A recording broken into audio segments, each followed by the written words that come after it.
रतन टाटा विनम्रता, दूरदर्शिता और नेतृत्व का प्रतीक। रतन नवल टाटा का जन्म 28 दिसंबर 1937 को मुंबई में हुआ था। भारत के सबसे सम्मानित औद्योगिक परिवारों में से एक में जन्मे, उन्होंने परंपरा और परोपकार के मूल्यों के बीच बड़ा हुआ। उनके माता पिता नवल टाटा और सूनी टाटा जब रतन केवल 10 वर्ष के थे तब अलग हो गए, जिससे उनका बचपन चुनौतीपूर्ण हो गया। उनकी दादी लेडी नवाजबाई टाटा ने उनका पालन पोषण किया, जिन्होंने उनके चरित्र को निखारने में महत्वपूर्ण भूमिका निभाई।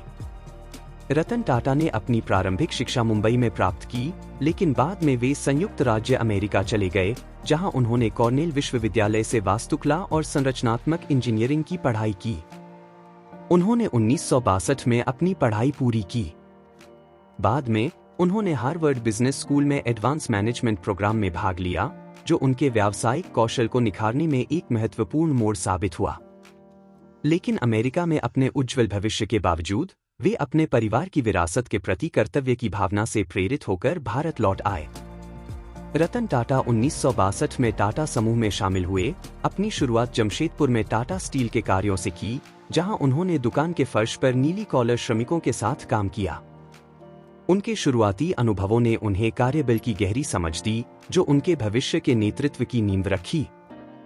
लेकिन यह आसान यात्रा नहीं थी। उन्हें वरिष्ठ प्रबंधन से संदेह और प्रतिरोध का सामना करना पड़ा, जिन्होंने युवा टाटा वारिस की क्षमताओं पर संदेह किया। चुनौतियों के बावजूद रतन टाटा का दृढ़ता ने रंग लाया। उन्होंने टाटा समूह की विभिन्न कंपनियों में काम किया, अनुभव और सम्मान अर्जित किया। 1991 में उन्हें जे.आर.डी. टाटा के उत्तराधिकारी के रूप में टाटा सन्स का अध्यक्ष नियुक्त किया गया। यह टाटा समूह के लिए एक नए युग की शुरुआत थी, जिसमें रतन टाटा के नेतृत्व में था। यह परिवर्तन का समय था, आधुनिकीकरण का समय था और टाटा को वैश्विक स्तर पर ले जाने का समय था। रतन टाटा के नेतृत्व ने टाटा समूह में महत्वपूर्ण परिवर्तन लाए। उन्होंने विभिन्न कंपनियों को एक ब्रांड टाटा के तहत एकीकृत किया, जिससे एक एकीकृत पहचान बन गई। उन्होंने टाटा कंसल्टेंसी सर्विसेज (TCS) के साथ सॉफ्टवेयर जैसे नए उद्योगों में समूह के प्रवेश का भी नेतृत्व किया, जो एक वैश्विक IT नेता बन गया। उनके नेतृत्व में टाटा मोटर्स ने पहली भारतीय कार टाटा इंडिका का विकास किया। यह एक साहसिक कदम था, जिसने टाटा मोटर्स को ऑटोमोबाइल उद्योग में सफलता की नींव रखी। रतन टाटा अपने साहसिक अधिग्रहणों के लिए भी जाने जाते हैं, जिन्होंने टाटा समूह के वैश्विक पदचिह्न का विस्तार किया। 2000 में टाटा ने टेटली टी का अधिग्रहण किया, जिससे यह दुनिया की सबसे बड़ी चाय कंपनी बन गई।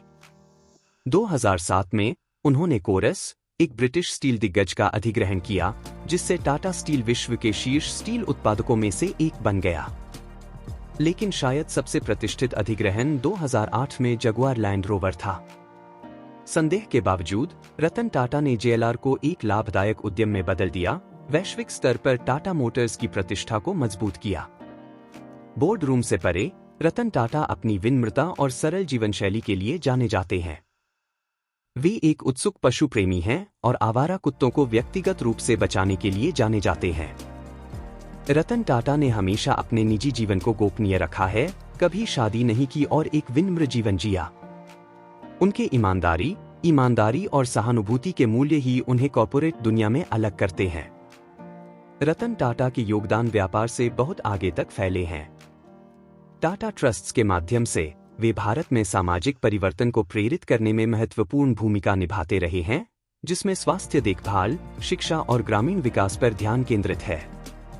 उन्होंने हार्वर्ड बिजनेस स्कूल जैसे शैक्षणिक संस्थानों को लाखों का दान दिया है और भारत में नवाचार और उद्यमिता का समर्थन करने में महत्वपूर्ण भूमिका निभाई है। उनका दृष्टिकोण हमेशा समाज को वापस देने, जहां सबसे अधिक मायने रखता है, वहां बदलाव लाने के बारे में रहा है। 2012 में रतन टाटा ने टाटा सन्स के अध्यक्ष पद से पद छोड़ दिया, पदभार साइरस मिस्ट्री को सौंप दिया। हालांकि उनके सेवानिवृत्ति के बाद भी उनका प्रभाव और मार्गदर्शन टाटा समूह को आकार देता रहा। वे युवा उद्यमियों के लिए एक संरक्षक और लाखों लोगों के लिए एक प्रेरणा बने हुए हैं। रतन टाटा की विरासत केवल उनके द्वारा बनाई गई कंपनियों में ही नहीं है, बल्कि भारतीय व्यवसाय में उनके द्वारा स्थापित मूल्यों में भी है।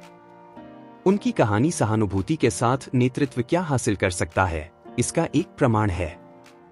रतन टाटा का जीवन दृष्टि, लचीलापन और एक बेहतर कल में दृढ़ विश्वास की यात्रा है।